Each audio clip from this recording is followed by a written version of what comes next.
healing up very nicely. But I'm moving slow. It took me longer to get out of the house even. That's part of my excuse for being late. But it's good to see you here. We're here to do a special evening of nourishing the things that we usually try to starve. Our challenges, our demons, the shadow aspects of, our life, our psyche that we might resist. And so this technique of feeding your demons is really wonderful because it provides a framework for meeting, turning towards those things that we normally perhaps might want to turn away from, and dialogue with it or them and gain some wisdom from them. So feeding your demons is based on Vajrayana, Tibetan Buddhist practice, particularly called Chöd, which means severance. It's an beautiful ritual that's very ornate and in depth, but the gestalt of it is this turning towards and feeding, like feeding 10,000 souls, so to speak, where that kind of archetypal shamanic journey of the metaphoric death of the small self to be reborn or renewed and reunited with the greater self, or the greater sense of who you really are on a deeper level. And so that's the Vajrayana or diamond vehicle expression of Buddhism that went to Tibet from India around the 8th century CE and was preserved there. And the Chöd was taught by an 11th century woman named Machi Glabdran.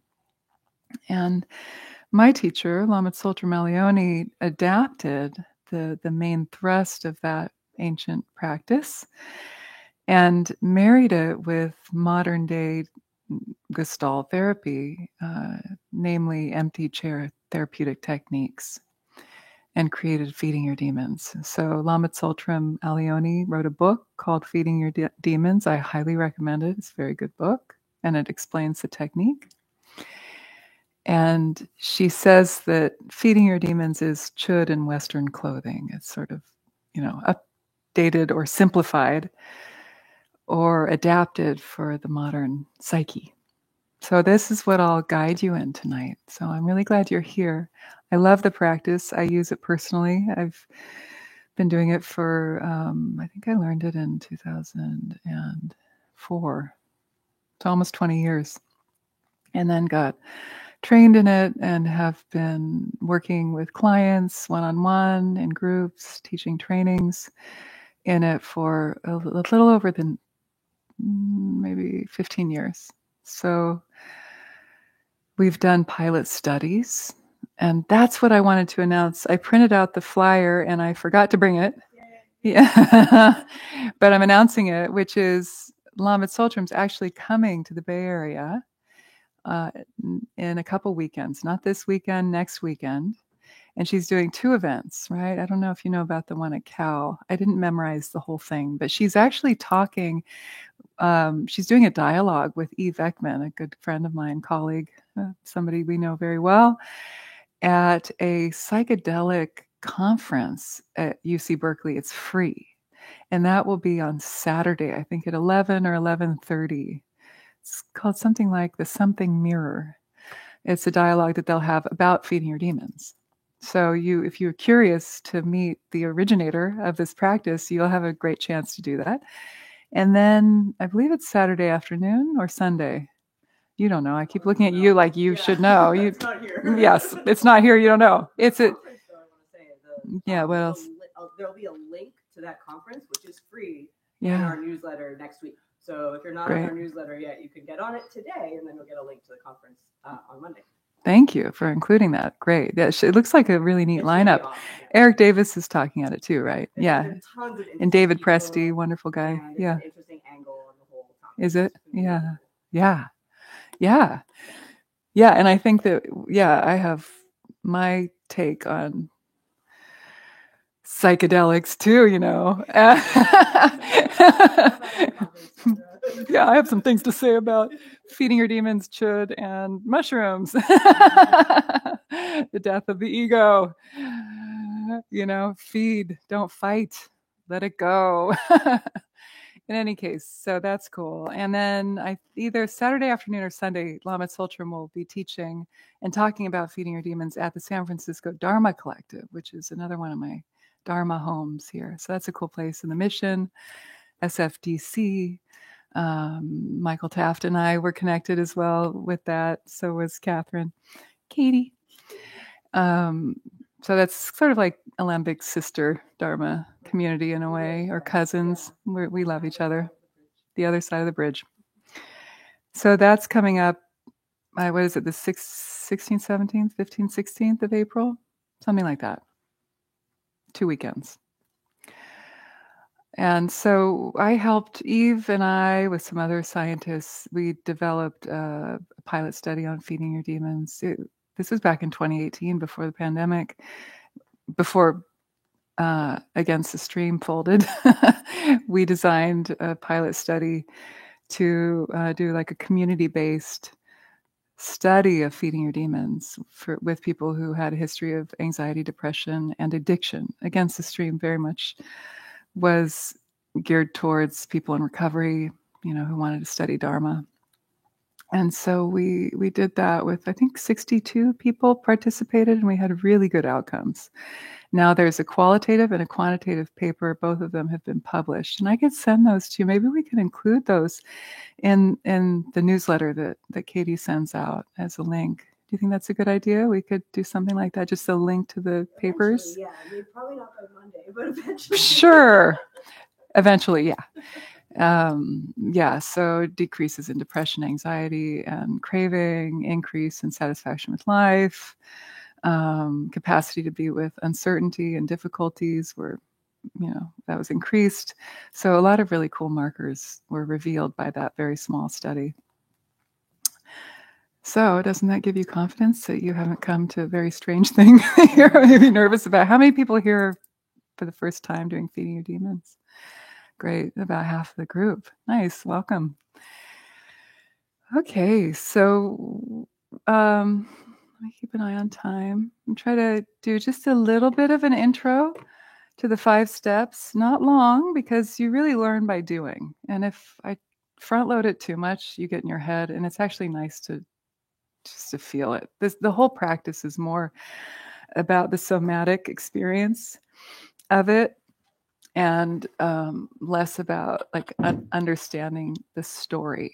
Okay, so we're not in our head thinking about like why, we're not trying to solve like why am I a perfectionist intellectually. It's more about going in and feeling how being a perfectionist lives in your body. Like, are you tight, or is it in your jaw or whatever? And then from there, move through these 5 steps of feeding your demons. So the first step is feeling it in your body. So demons can be mental, emotional, and physical.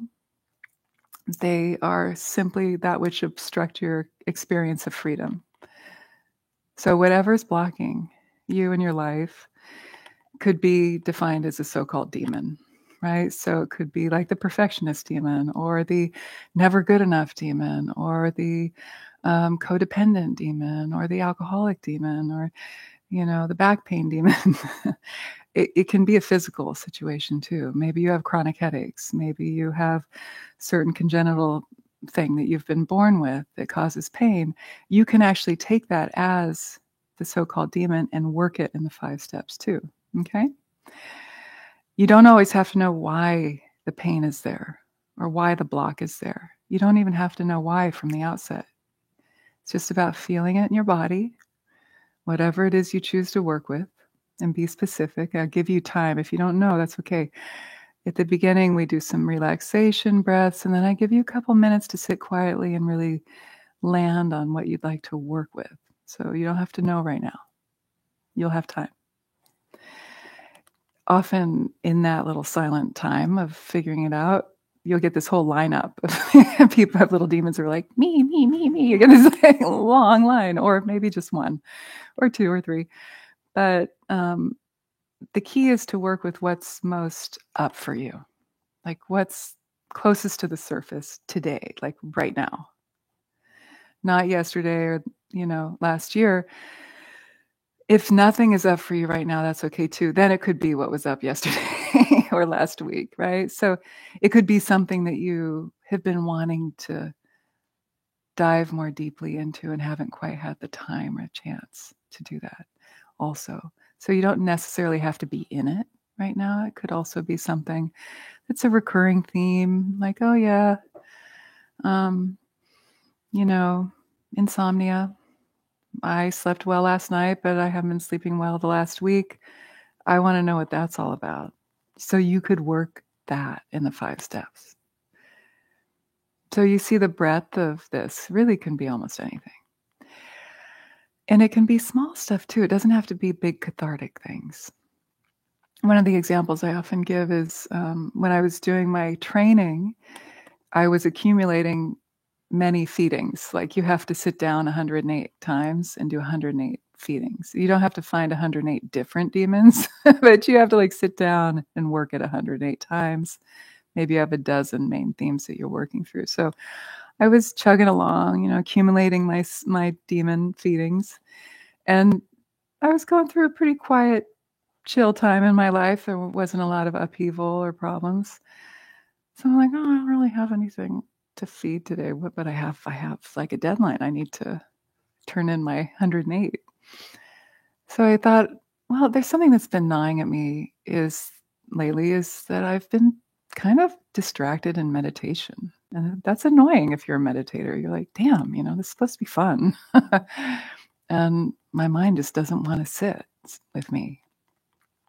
Does anybody know what that's like? Yeah. So I was like, well, that could be a demon, the distraction demon, right? So I fed that in the 5 steps, and I had a really nice revelation. I realized, oh, okay, this is what's going on. So it's a personal insight born of something that was seemingly kind of innocuous, right? So it doesn't have to be a maha demon, a great demon tonight. If you want to just take a little bite to test the water, you can do it that way too, okay? So that's the first step. Feel it in your body. Where does distraction live in your body? Oh, it's in my head. Okay, for example.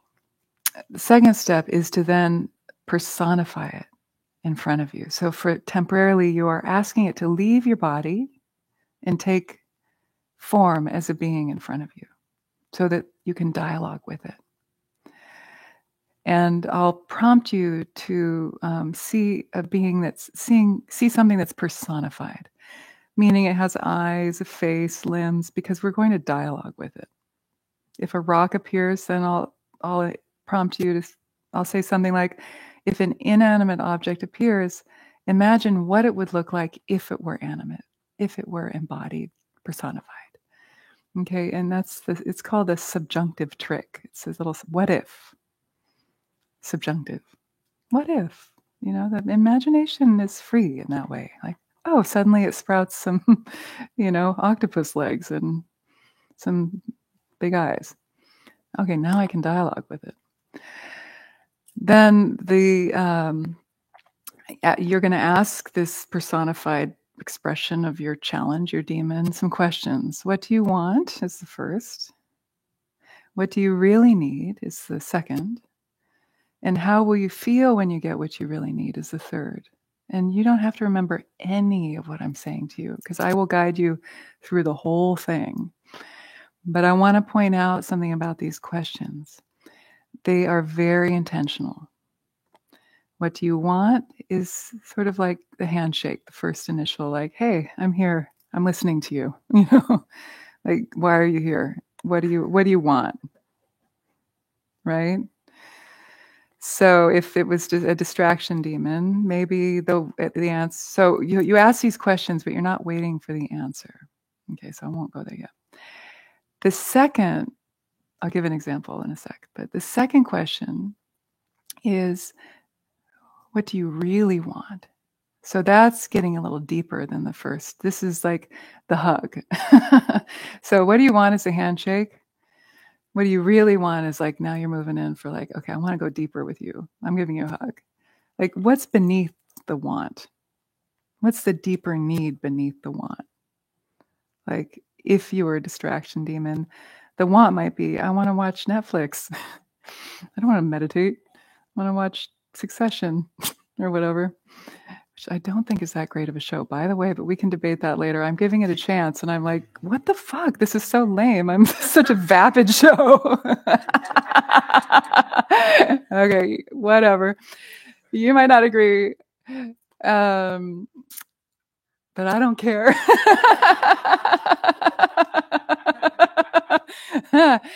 In any case, I'm only on season 2. Okay, I just started season 2. Maybe it gets better. I just had back surgery, so I have a lot more time to lie around, watch Succession. So, where was I? How do you feel? Right. So the wand is like, I want to watch Succession, and then the how would you feel when you what do you really need? What do you and I am on pain medication right now too. So what is the need beneath the want is getting beneath the skin. Like, what's the deeper thing? Like, oh, I'm distracted because like I'm terrified of the void, like I don't want to feel alone, or you know what I mean? Like that deeper feeling, whatever that might be. And then the third question is, how will you feel when you get what you really need?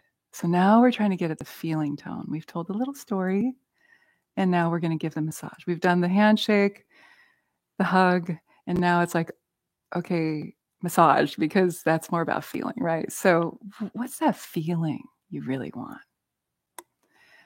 And so that might be something more like, oh, I'd feel at peace or satisfied or loved or whole or healthy, a feeling. So we're trying to get at a feeling. Why? Because then in the next step, we are going to feed the demon nectar and feed it to complete satisfaction. And that nectar is going to have the quality of that feeling. Okay? We're not giving it the Netflix show, Succession. We're not giving it even the second one, which might be, I can't remember what I said, what that was, but like the second answer, we're giving it the feeling that it would have when it got what it really needed, which let's just say is love for ease sake. So you would then feed the demon nectar that has the quality of love. All right? And then the demon gets to take it in. Maybe they're drinking it. Maybe they're singing in the rain with it. Maybe it's like a rain nectar. Maybe it's a mist of rainbow light. Maybe it's ice cream that you're feeding, like you'd feed a little child. Or one time I breastfed my demon. That just came spontaneously to me. And yes, you too can breastfeed. You can imagine anything in the feed, even those without breasts. You can do whatever comes to mind. Really, this is a creative process and there's no rules within this imaginary space. And then you feed to complete satisfaction. I will give you some time to do that. That's a really nice time. That's a real mindfulness practice. It's the mind might want to wander. Make sure it comes back, just like if you were watching the breath or trying to stay in awareness. You just keep coming back. Feel the nectar moving from you to the demon to complete satisfaction. Really stay. This is the main thrust, the gestalt of the 5 steps. And you might come up against some resistance, like, why do I want to feed this jerk? This demon. What if I feed it and it gets bigger? So often people will ask that. Well, if I feed my demon, won't it get bigger? Well, give it a go. See, because it's still here with you. And have you fed it yet? It's still here, and maybe you've been resisting it. Sometimes that which we resist gets bigger. Was it Jung who said that which we resist persists? It's a great saying. So you might have resisted it all this time and it's still here. Try something different. What if you nourished it? What if you paid attention to it? What if you gave it a little bit of time to communicate with you? So Lama Tsultrim in her book has all sorts of really cool stories about like Gandhi inviting the British to tea, and suddenly he's made peace with them, and they've become this certain military guy who came to him to say, you need to stop the salt marches. Well, suddenly after a few cups of tea and biscuits and, pleasant talk about the situation, this British fellow became his ally and said, I'm going to help you. And that was the turning point of the end of the British colonial rule in India. So that's like one example of like the demon becoming the ally. Why? Not because you're fighting, but because you're feeding, because you're meeting and dialoguing with. Yeah. So then after that, after you feed to complete satisfaction, then the demon kind of transforms. Sometimes it dissolves into nothing. I'm going to invite you to give rise to or see what's there. Ultimately, what's happening is this next step is to meet the ally. So once the demon's completely satisfied, then we have a space to meet the ally, the wisdom expression of the challenge, right? Because it's all energy. It's energy bound up in a knot, right? So suffering is like knotted up energy. If we can massage it or coax it free and let it unravel, then that energy is free to express itself in a more balanced way. And we can understand that as like our innate wisdom. And then that manifests as the so-called ally. And we dialogue with the ally in a similar way. I will have you switch positions. You'll get a chance to become the demon when it's time to do the demon part. And then later you'll get to become the ally when it's time to do the ally part. So you are embodying these characteristics that are actually you. They're aspects of you. And then the fifth step is returning to your original seat, dissolving all of that, and resting in awareness. And that's what makes feeding your demons more Buddhist than Gestalt therapy, because of this fifth step, because you get to meditate afterwards and you get to really feel what it's like to sort of do the internal housekeeping and meet those things that normally are pulling at you, taking you out of meditation. Calm that, feed that, learn from it, and then benefit from that process and rest in awareness. And often people find that they naturally arrive in meditation in a more easeful, natural way than if they just try to sit down and meditate. So it'd be interesting to see how that is for you. A couple pointers. First thought, best thought. Don't second guess yourself. If you've got a critic demon, notice if that comes in. Oh, I'm not doing it right. Oh, I see, SpongeBob. I'm not supposed to see SpongeBob as my demon. I'm supposed to be more profound than that. No, go with it. Like if SpongeBob appears, go with it because he's here for a reason. You know what I mean? People will often say, "Oh, well, SpongeBob," or something like SpongeBob appeared, but I pushed it away because I didn't think it was right. But that's right there. That's where the mistake happens, right there. Then they're off. Because they're not going with it. They're not trusting, and they're manipulating with their mind what they think what should be happening, And as soon as the mind comes in and starts editing and going, well, that's not good enough, then you're not in the direct experience and the natural unfolding of it. Yeah, and I've got so many stories, examples of that, but for the sake of time, I won't go too far into it. But let me just finish this thought and then I'll take your question. First thought, best thought, but with a caveat, that best thought, that first thought, needs to have the freedom to have a life of its own and morph and change as you move through the process. Okay, so then don't be like, oh, well, that's my first thought, so I have to stay with my first thought. Like trust it, but then let SpongeBob become a fairy if he wants to. You know what I mean? Don't like lock him into a box. Okay, question. It could be a part of yourself, or it could be an actual person when you're personified. Good question. I'm so glad you asked that. This is an important point, and I often forget to say it. The demons are our reactions to challenging people, challenging situations, health problems. It's not the actual person or external situation itself. Okay. So, like, the ex-partner is not the demon. Your anger or resentment, jealousy, whatever, that's the demon. That's what we feed and we feel in our body. And then we take through the 5 steps. Now, that's not to say that sometimes in the process you might that's not to say that you could see a relative as your demon or as your ally. But just understand that that's not inherently, maybe they're representing that energy to you, but that's not literally them. Often when I invite you to notice more of the details of these apparitions that are, these personified energies that are in your imagination, I'll prompt you to go deeper and deeper into the imagery of it. You'll see when we do it, but often there'll be a little bit of a tweak. It'll be like, oh yeah, that looked like my grandpa, but he's got fangs. Or, it looks like my boss, but they're wearing,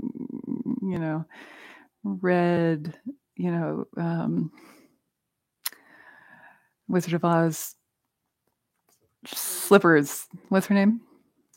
Dorothy slippers. So there's always something a little quirky to the imagery. So but go with it. Just go with that and understand that if you're going to work with an issue that has been triggered by somebody in your life, don't fall into the mistake or the pitfall of thinking it's them who's the demon. It's the way you feel when you think of them is what you're going to work with as your demon. You understand? Because that's what we can work with. We can work with that. That's within our domain, our control, so to speak, right? I'm never going to be able to change that particular person, but I can change how I respond to them. That's within my control. And take agency over that. Then we move out of being a victim, right? Yes. How specific should the demon be? So let's say there's this umbrella demon, and then manifested in 3 different ways in my life.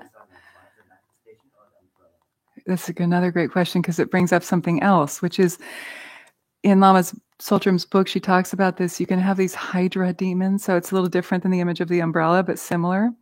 The Hydra is like this being that has multiple heads and arms and legs, right? So we can have a core issue or like an umbrella issue that manifests in a few different ways. So some days you might want to work with the core issue or the umbrella, kind of bigger theme. Other days you might want to work with little offshoots. So say, for example, you have an abandonment demon that might be a core wound. Maybe there was some neglect from the family or parents, right? So you have you might have an abandonment demon.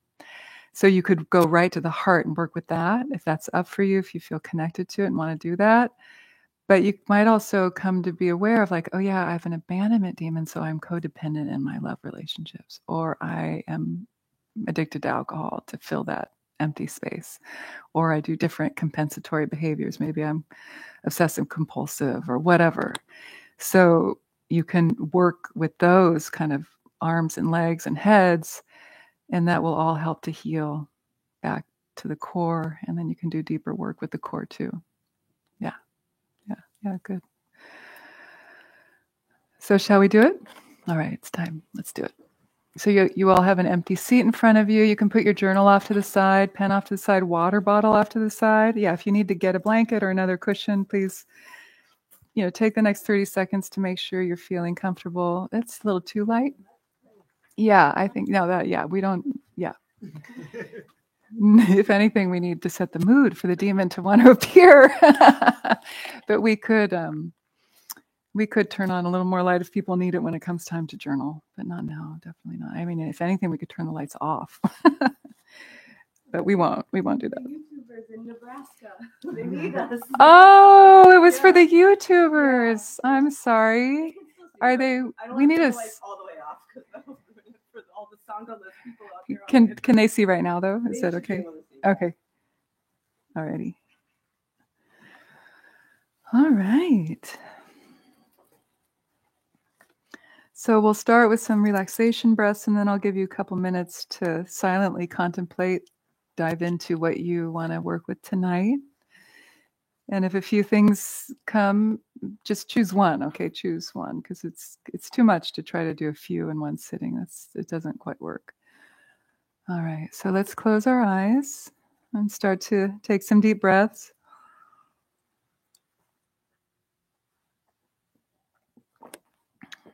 Releasing tension with the out breath.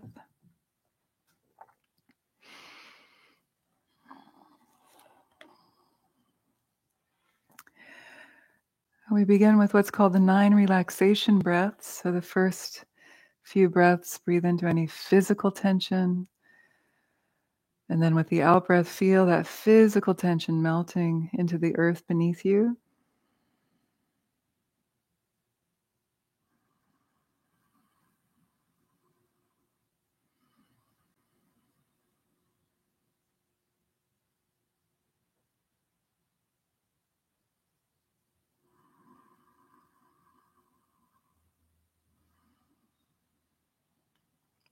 And then with your next few breaths, breathe into any emotional tension. Feel where you hold emotional tension in your body. Breathe into it and then release with the out breath. Feel that emotional tension melting into the earth beneath you.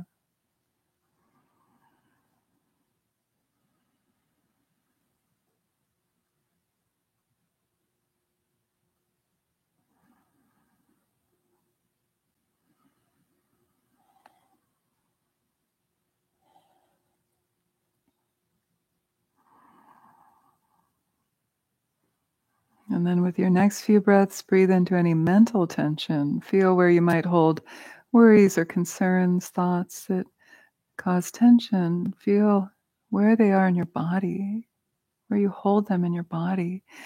Breathe in and then release with the out breath. Feel that mental tension melting down into the earth beneath you.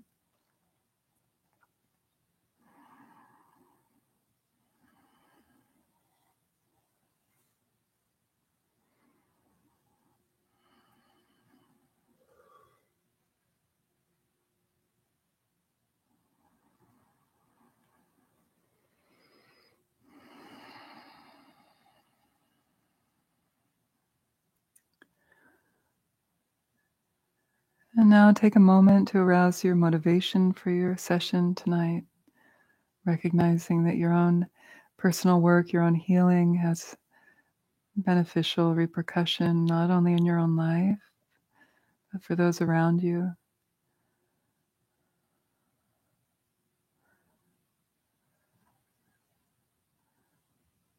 It's motivation to practice for the benefit of self and others.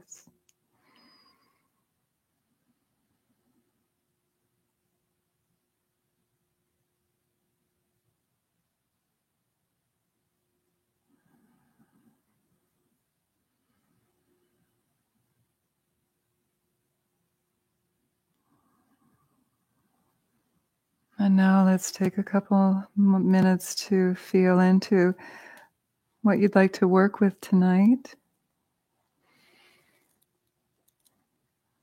What's at the surface? What's eating at you? Maybe somebody said something today or this week that hurt you or triggered you in some way. Are you sitting with that? Or a challenge you've been working with? Just take some time to really land on what you'd like to work with.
you're honing in on something, but it doesn't feel very up or palpable, it can be helpful to remember how it felt the last time it was triggered in you or woken in you.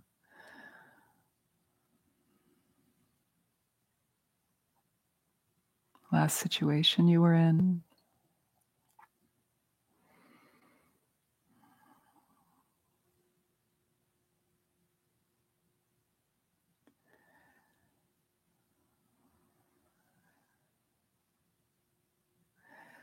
And then moving right into this first step of feeling where that so-called demon, that challenge, lives in your body. Where does it live most strongly in your body? Might be one place, might be spread out. Where is it in your body?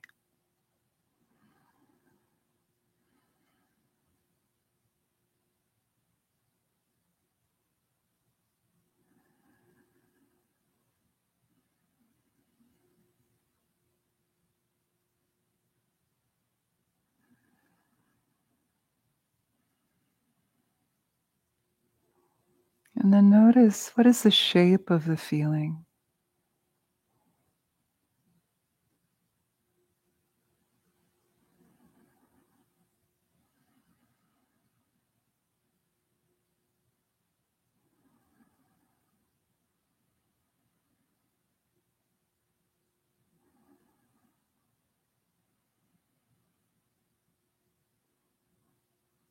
What is the color or colors of the feeling?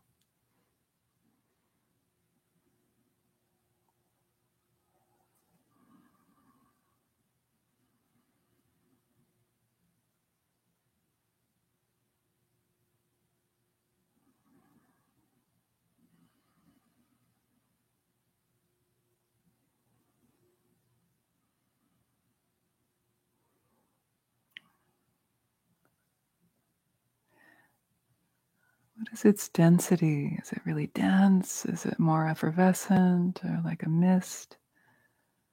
What is its density?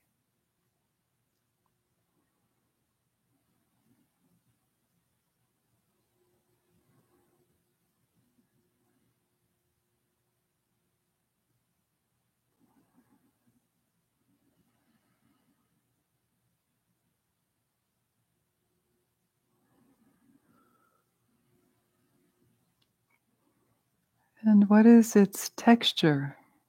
Is it metallic, smooth, jagged, sharp, fuzzy? What is the texture?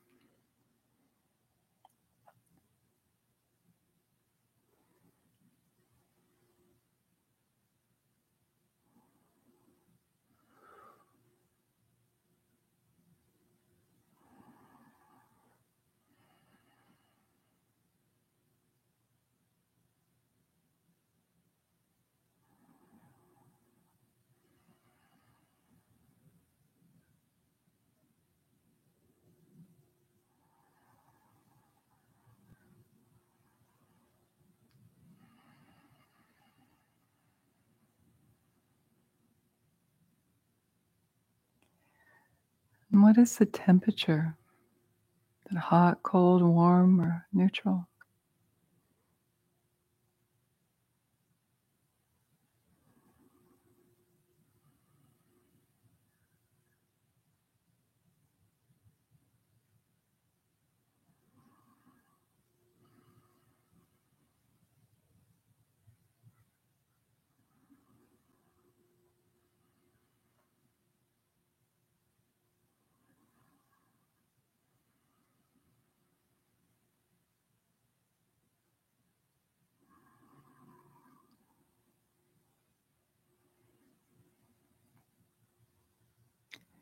And then now take a moment to intensify this feeling for a moment.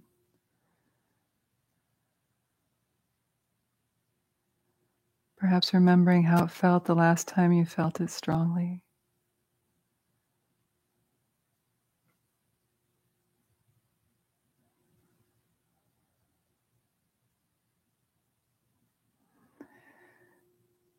The second step, allow this feeling, texture, temperature, and so on to temporarily leave your body and take form as a personified being in front of you.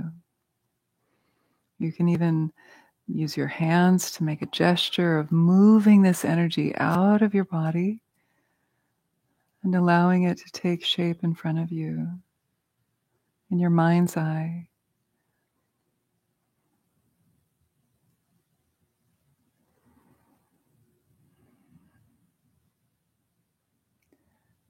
And notice what you see.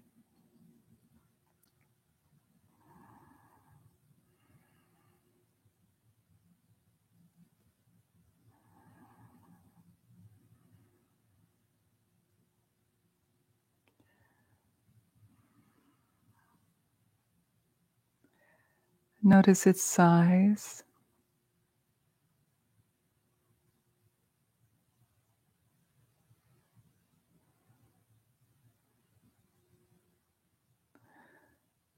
And if it's an inanimate object, what would it look like if it were personified as a being with a face, eyes, and limbs, and so on?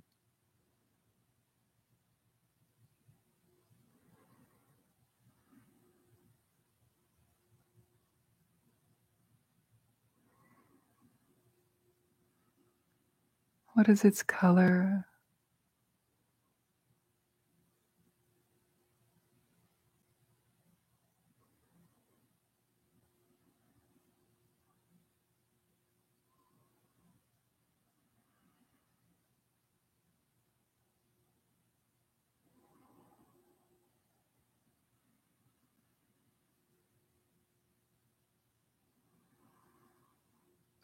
What is the texture of its skin?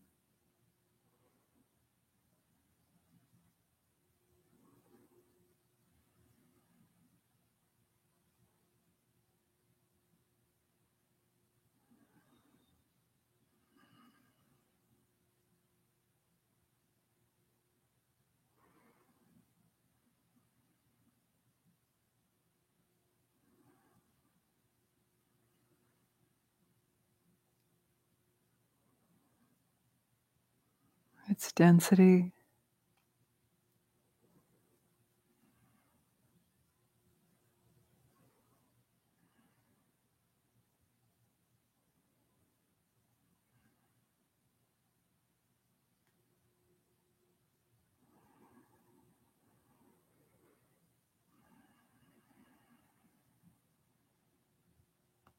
What is its character?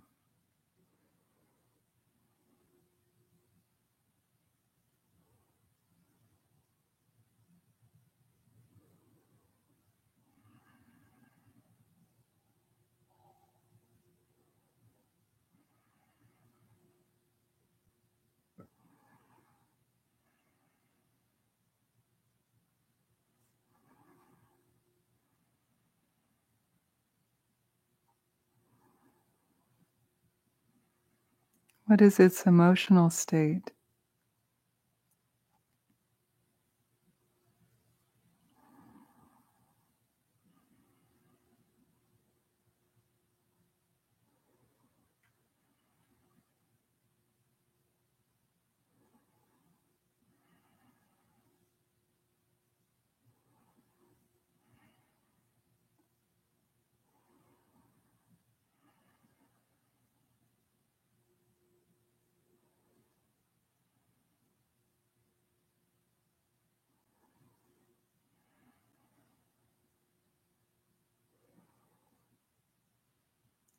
What is the look in its eyes?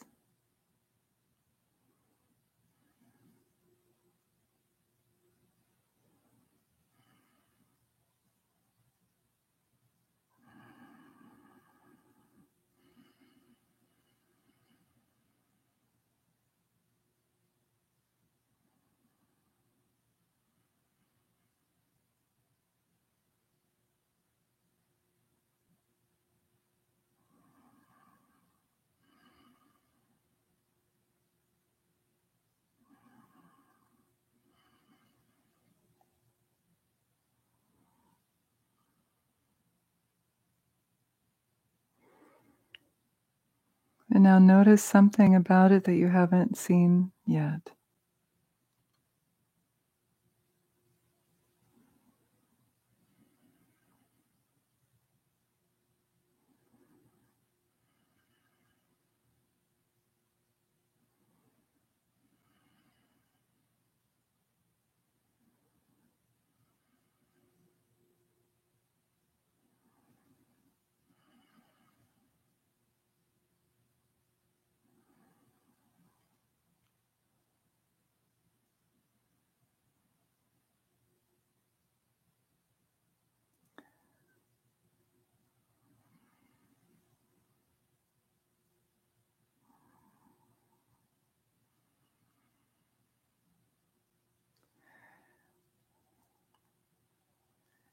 And then now you're going to ask this so-called demon. There's 3 questions. I'll say them one by one, and you can repeat out loud after me without waiting for the answer, because then you'll switch positions and become the demon answering those questions.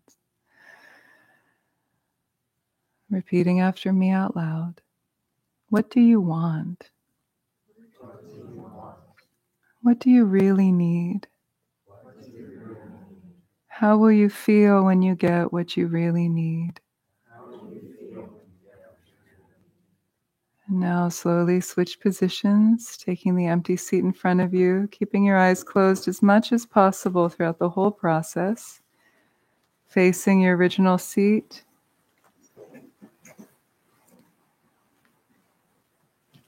And take a moment to settle into the demon's body now. Feel free to take a gesture, an expression, a position that helps you embody the demon.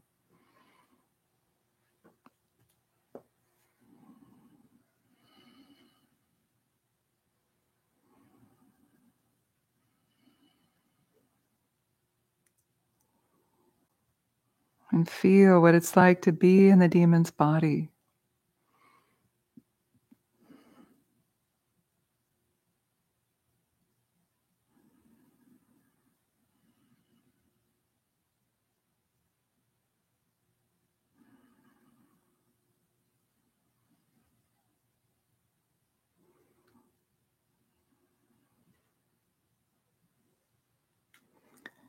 And what does your normal self look like from the demon's point of view?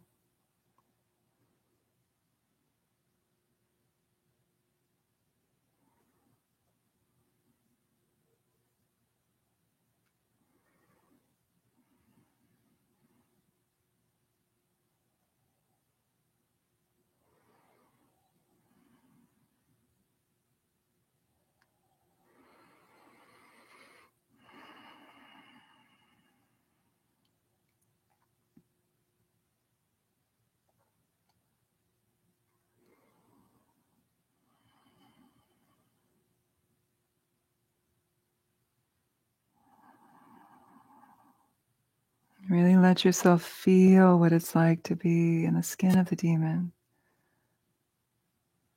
Don't hold back here. Really feel it.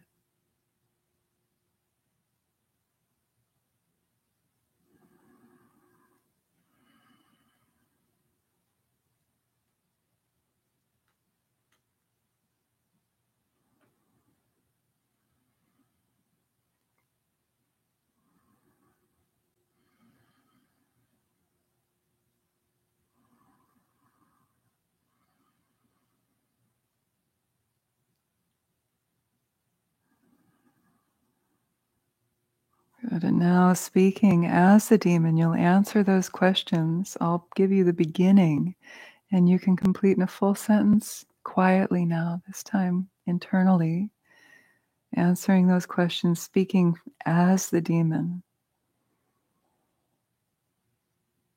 What I want is.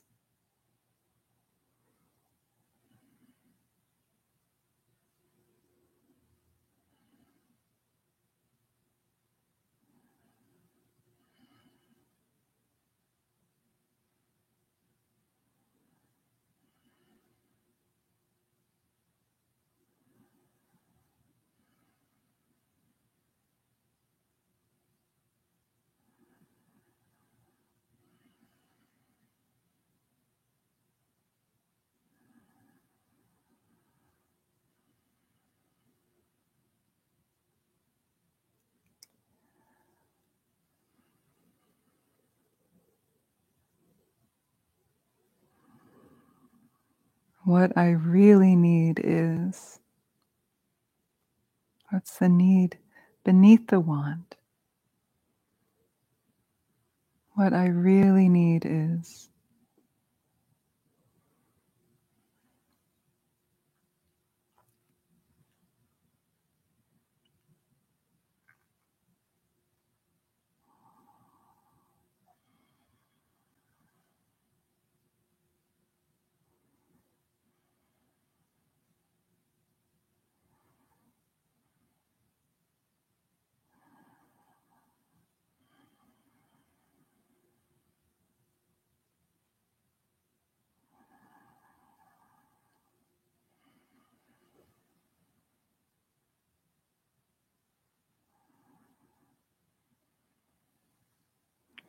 And when I get what I really need, I will feel.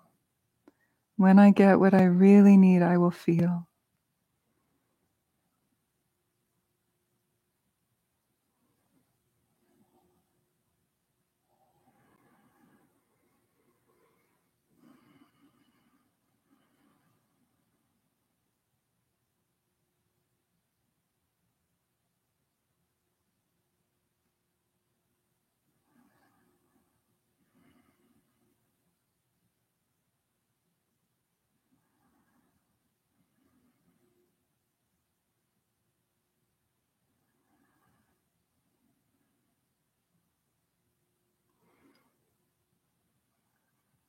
Really touching in on the feeling you would have when you got what you really need. What does that feel like?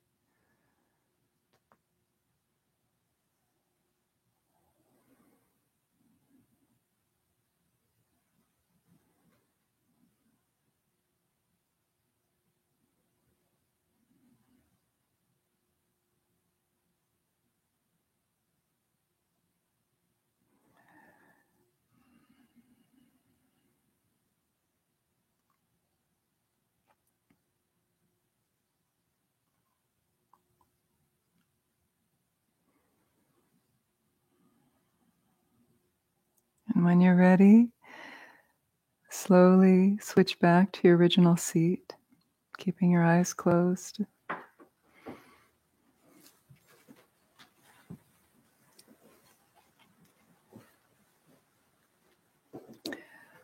Take a moment to settle back into your normal self and see the demon in front of you once again.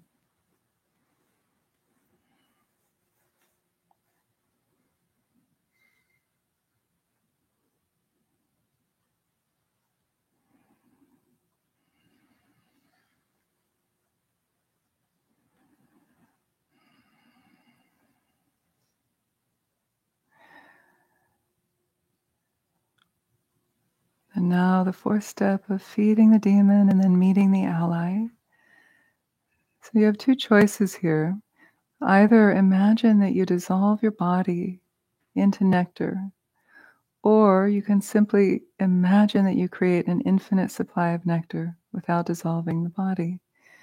In either case, imagine that nectar flows from you to the demon, feeding it to complete satisfaction. And this nectar has the quality of the feeling the demon would have when it gets what it really needs.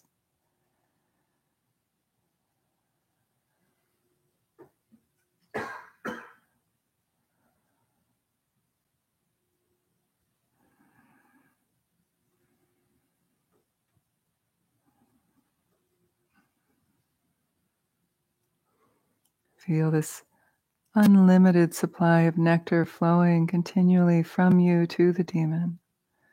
And notice the color of the nectar.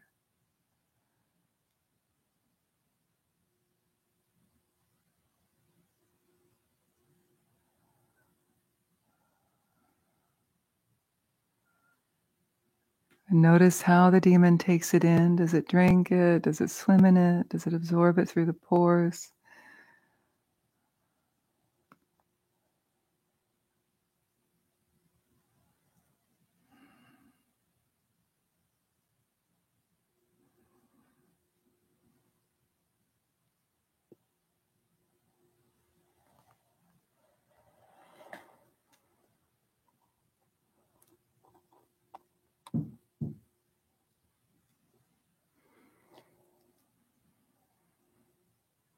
And notice what happens as the demon takes in the nectar. Does it change? Does it shift?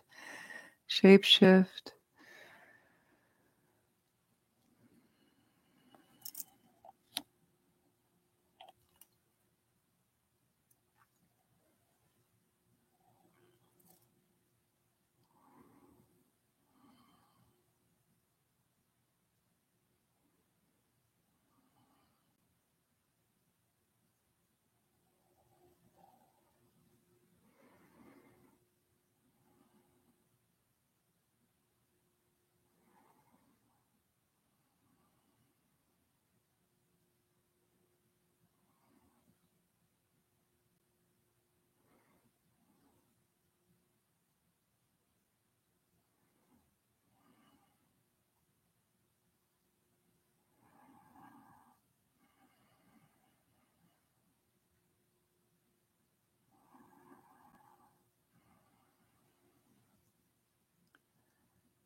The mind wanders, bring it back to this feeling of the flow of nectar from you to the demon, feeding it to complete satisfaction, unending supply.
And sometimes the satisfaction is quite fulfilled quickly, or it takes a long time, but for the sake of our group practice, I'll invite you to notice if a being remains. Notice if the demon is completely satisfied. Or if it's not, ask, what would it look like if it were completely satisfied? You can always come back and do more feeding of the nectar at another time. But what would it look like right now if it were completely satisfied?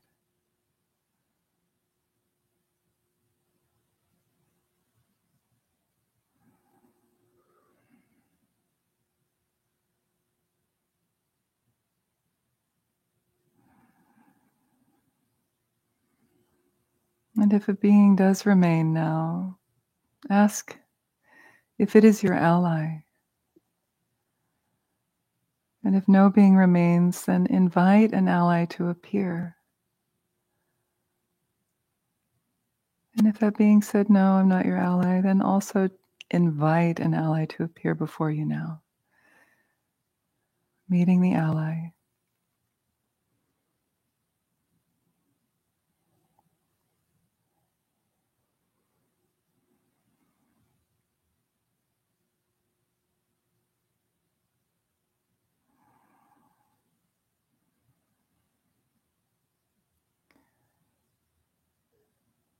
And then notice what appears. What do you see? Even if the imagery is faint, don't worry. Some people can see things quite clearly, others it's more of a feeling.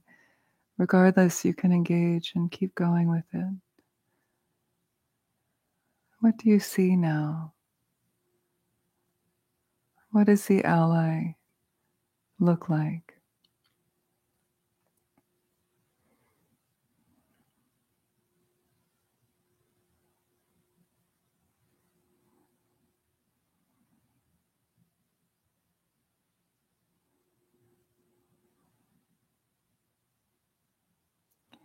What is its size?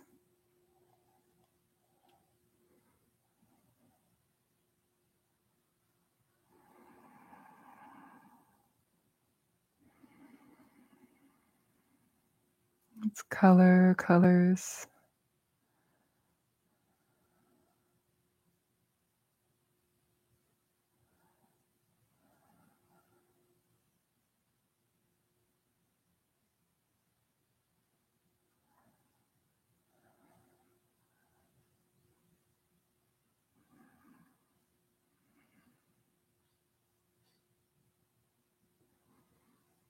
The texture of its skin.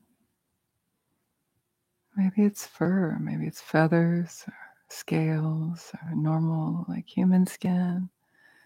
What is the texture of its body?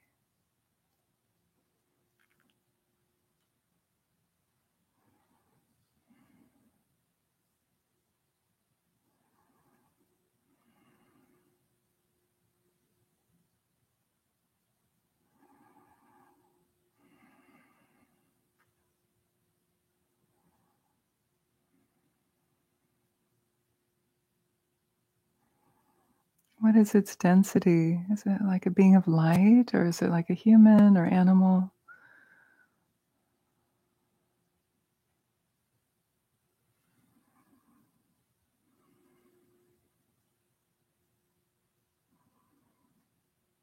And what is its character?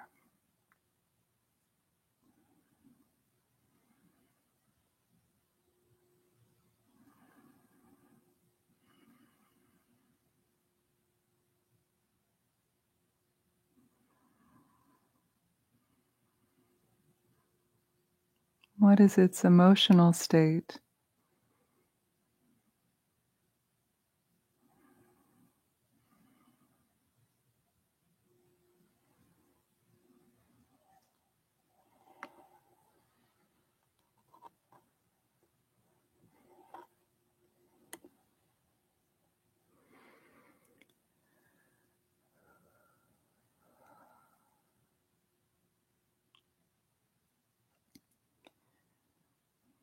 What is the look in its eyes?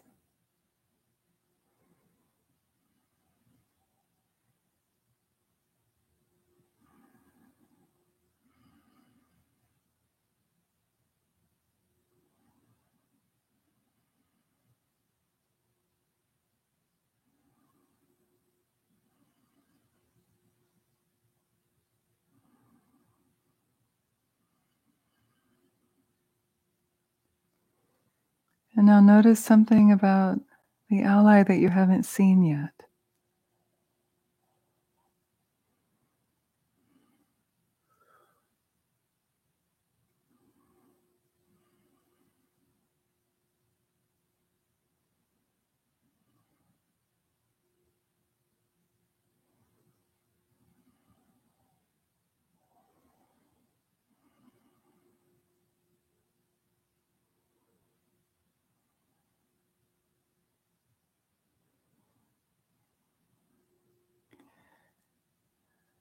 And now you're going to ask the ally some questions.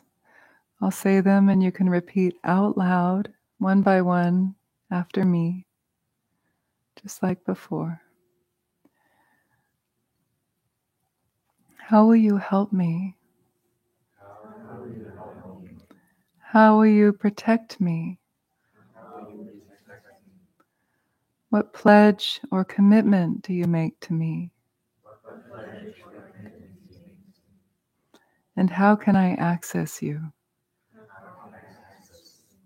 Now slowly switch positions, facing your original seat, and become the ally.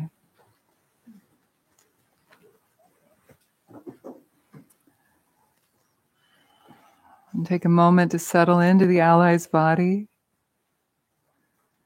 Feel free to take a gesture, expression, a position that helps you embody the energy of the ally.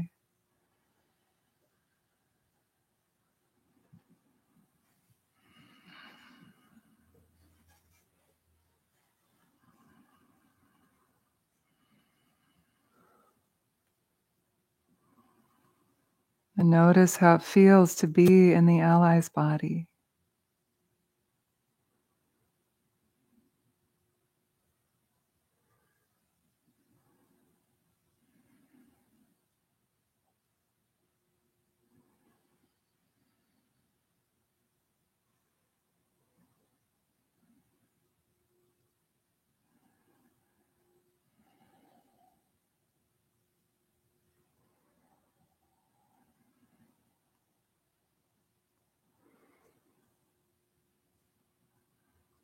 And what does your normal self look like from the ally's point of view?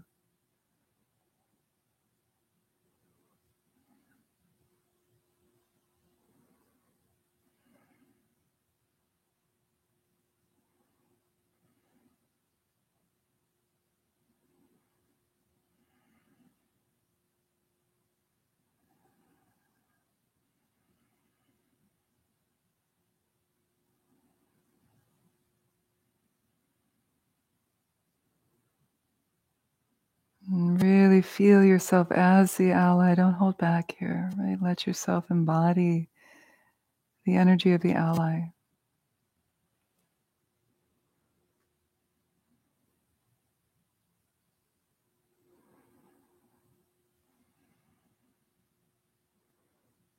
And now you'll answer those questions speaking as the ally. I'll say the beginning, and you can complete a full sentence quietly to yourself internally. Speaking as the ally. I will help you by.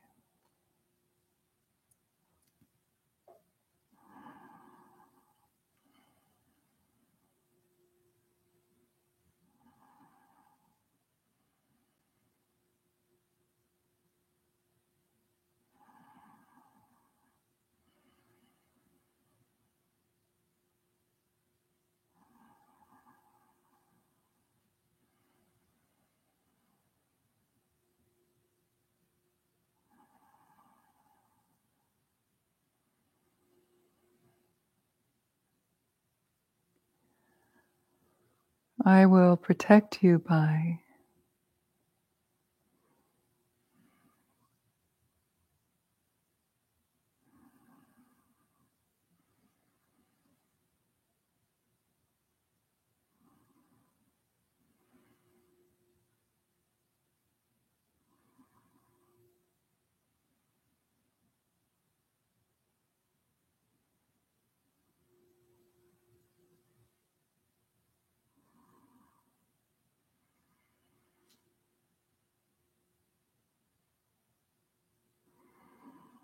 I pledge I will.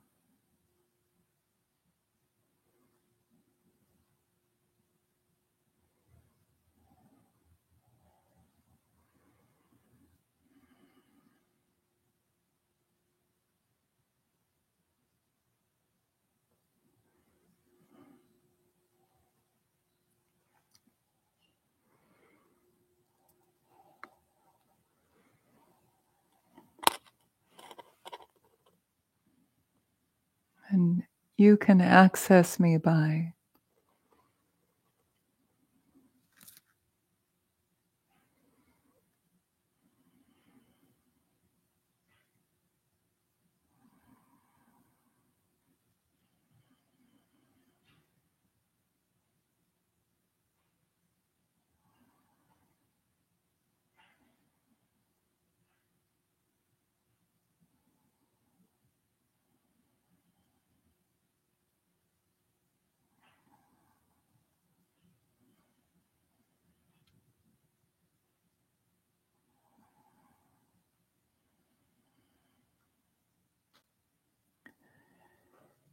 And then when you're ready, slowly switch back to your original seat.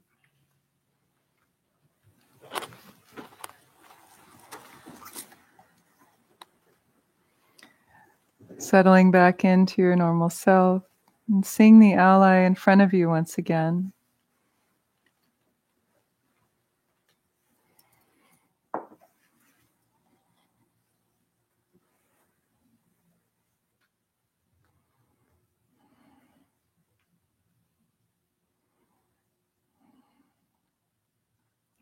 And feel the protection, the power, the love, the energy of the ally pouring into you like light, pouring into the crown of your head, flowing all the way down your body, to your fingertips, to your toes. Notice the quality of the light, the color.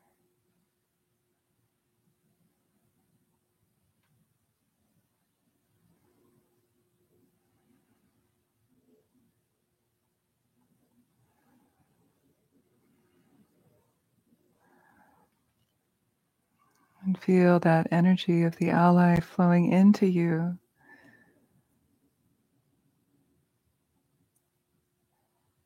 And then imagine that the ally dissolves into radiant, blissful light.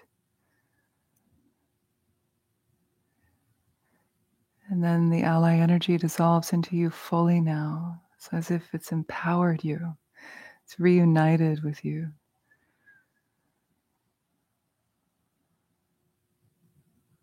And then you too dissolve into blissful light.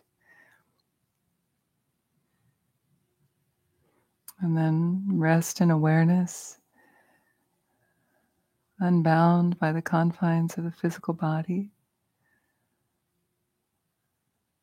Simply rest in the experience, the dissolution.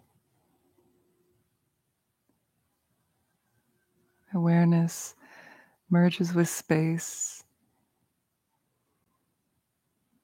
Release distraction, release grasping.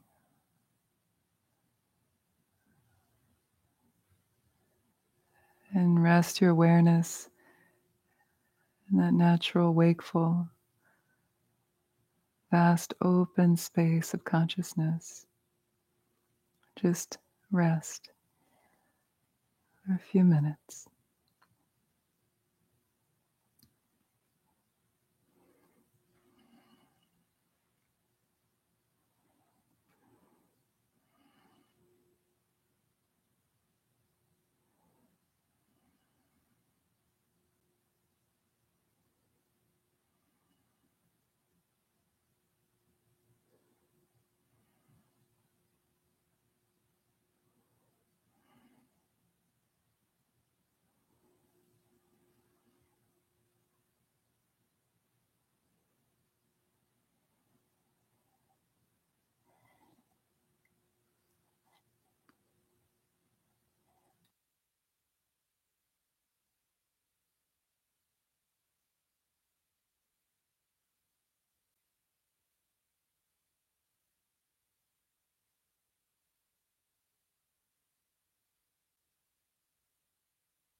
And slowly begin to come back into your body. Feel your breath in your belly.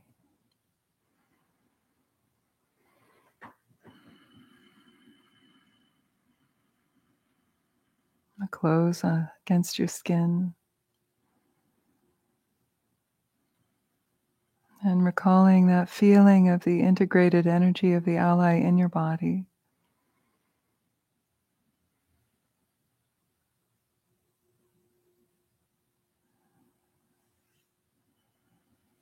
And when you're ready, if you wish, you can slowly open your eyes and just right away flow into journaling, just jotting down as much as you can remember. And if you prefer not to write, you can just continue to sit in contemplation.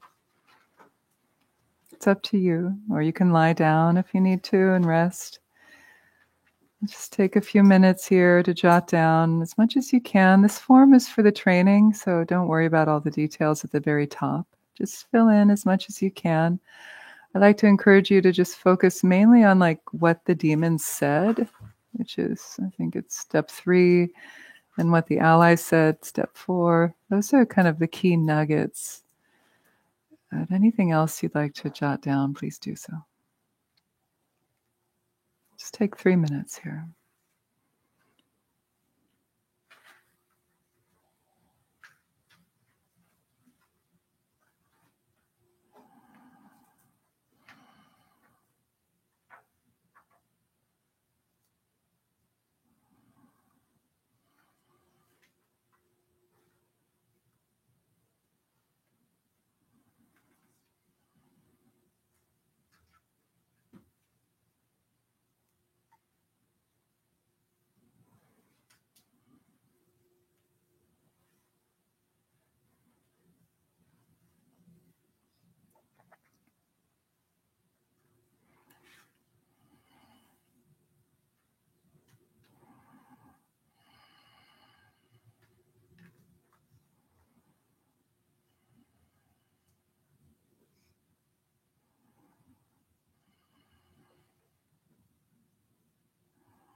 Another minute or so.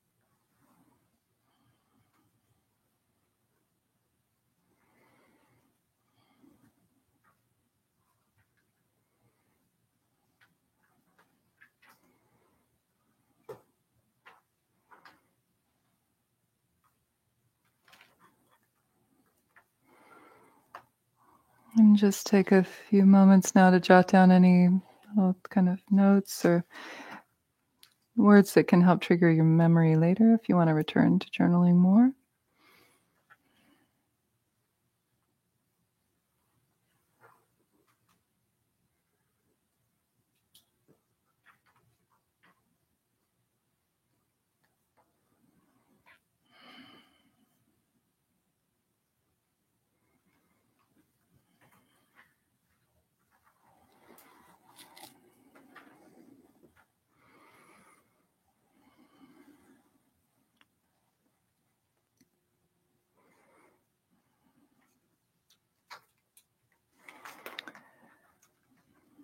Okay. So let's come back. And I think time for one question or comment, and then I'll let you guys go because I don't want to hold you later than 8:30. And I will sit here for a little bit longer. If you have a question you want to come up and ask me afterwards, you can do that too. Okay? Maybe one comment, question. How was that for you?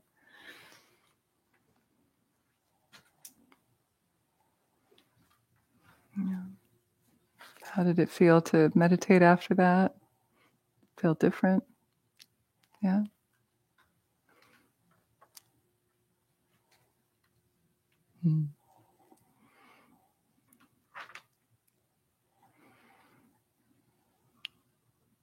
How did it feel to embody the demon or the ally?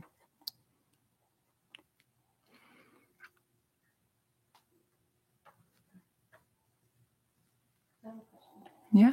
I noticed, well, first of all, thank you. I love this. Yeah. I noticed that the things I see, like the demons especially, often scale themselves to the size of the space that I know I'm in, even though my eyes are closed. And I've never really noticed that. Like, my demon this time was like a frog smoking a pipe. Yeah, it's like a very lazy frog, like smoking a pipe. But it was like perfectly sized to like fit on the cushion. And I've noticed in doing this practice sometimes with other people, like their demons will be like 7 stories, like totally unconstrained by the room they're in, or really tiny. Yeah. And I was just wondering, you have a lot more experience with this than anyone. Do you see that? Like, is there a tendency to scale the demons to the space? Or have you noticed people kind of go all over the place? Or like, what's going on? What's up with space, Chandra?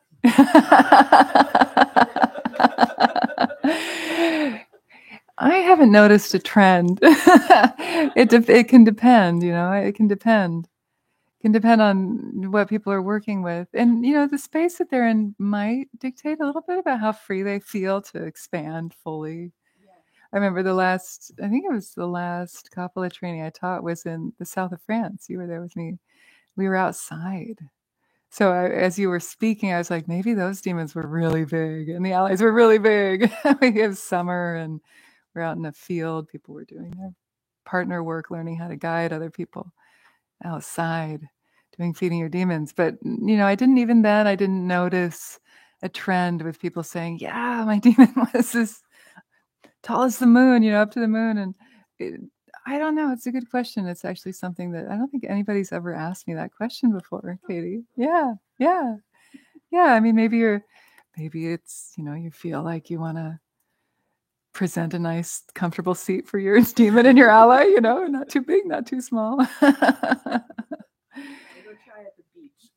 Exactly. You're in the mountains. Yeah, see if there's a shift. Yeah.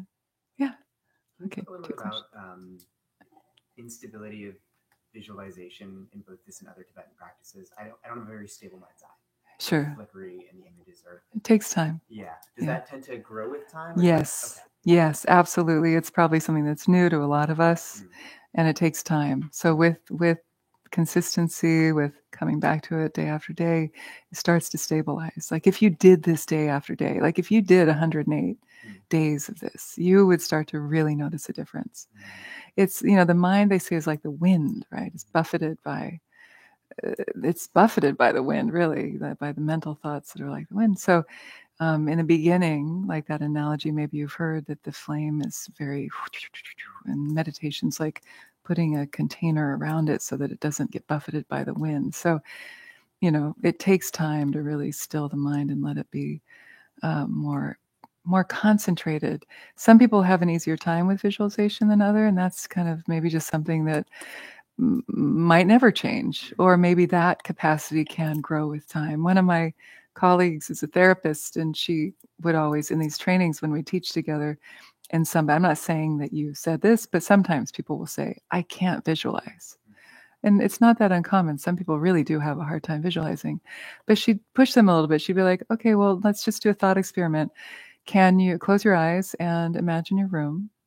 Can you see your room? And they'd always say yes. Okay, imagine what's in your room. Can you see that? Yes.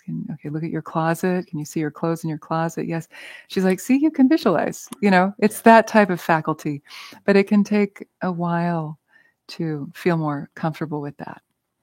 But like in the Tibetan Buddhism, the first shamatha practice is to visualize a little golden statue of a Buddha in the space in front of you and above you. It's not to watch the breath or to feel the breath or to end the breath. It's there, and the practice just wasn't emphasized for some reason. So it's just something that could come over time. Yeah. That's why I say like that, especially the flow of the nectar is like a mindfulness practice. The mind might want to ping off in all different directions, especially if you're resisting feeding the demon or something, if there's something else there. So it is a mindfulness practice to stay. Yeah. Okay, one more. Okay, one more. Just that. I feel like this one probably might be helpful to other people too. Good. Those are great questions. All of them are. What happened for me was the demon was fed, transformed into the ally. Yeah. The ally basically gave me, its blessing with the answer to those questions. Yeah. It seems like, this was a resolution, but, my starting point is a problem that I've been dealing with for years. I'm not sure, but if it's still extant, when I'm having this problem, am I supposed to start from scratch again with a visualization, or do I refer back to this beatific ally final form to be like, you said you would be here for me, what do you have to say? Like, what path am I taking Both. to address this particular issue? Both. It depends on where you are, right? So like if you're on the go, just drop right in. Like feel what it was like to even be the ally. Like what would the ally do? Recall what did the ally say? How it could access you? How it could be accessed? By recalling the state where we met. Yeah. So see if you can remember that. And when we do artwork with this, often you can even draw that or find imagery that helps you remember that space or remember the ally. I used to do that and put it on my shrine or put it by my kitchen sink so I could remember the ally. Like I had a whale who was my ally once, or a redwood tree was another one who had, draping arms. She became a goddess, a redwood tree goddess. But I drew a picture of her and then put her up on my shrine so I could remember what she taught me so that I would be more likely to embody that when that particular challenge arose again. So yes, you can just kind of on the fly, like in the moment, bring to mind the teaching that the ally gave you and the way it felt to actually embody the ally.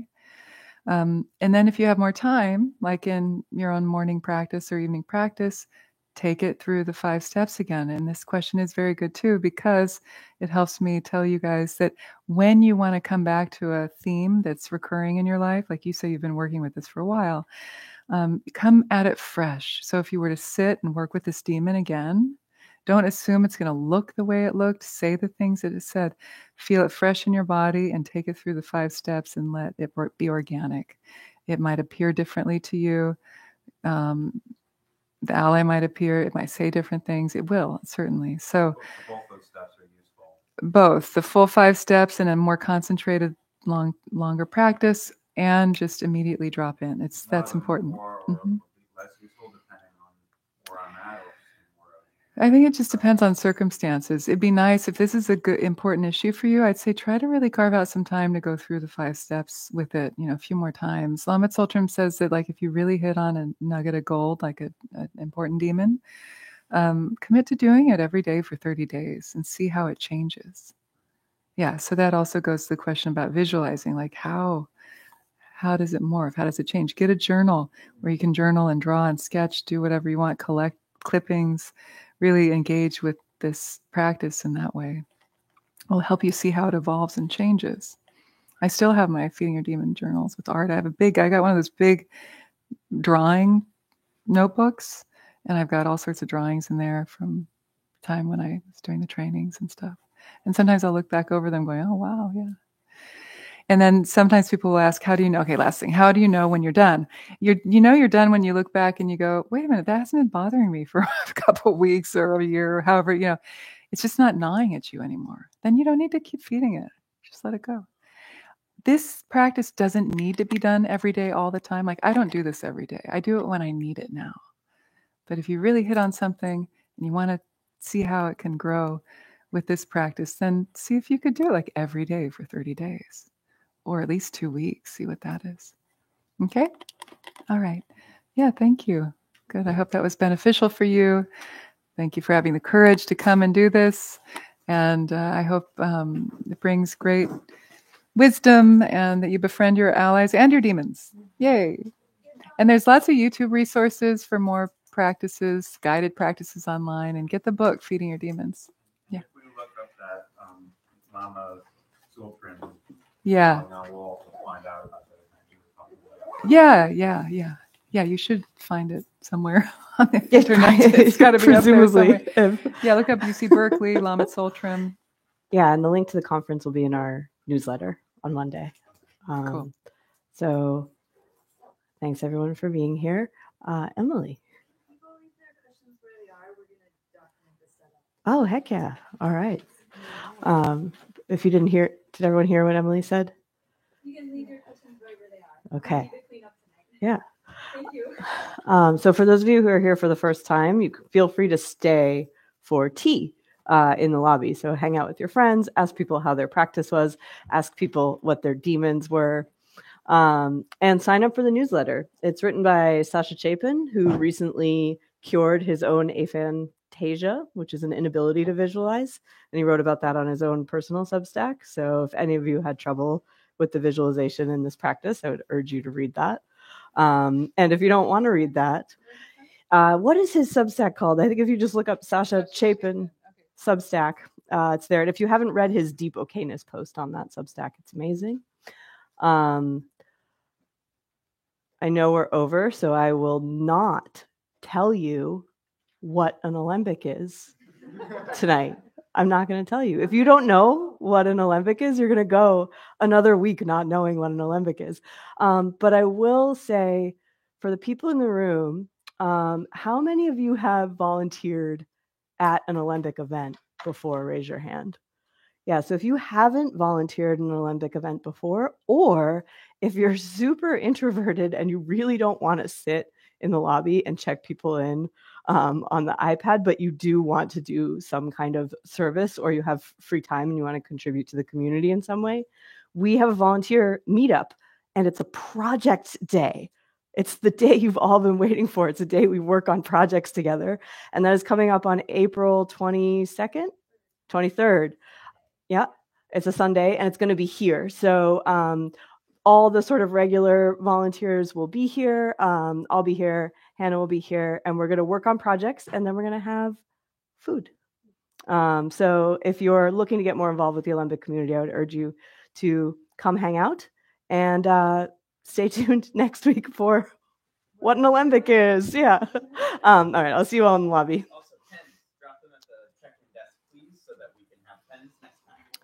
You can keep your form. If your form is blank, you can turn it back in if you want. Thank you, Chandra. Yeah, thank you. It's delightful.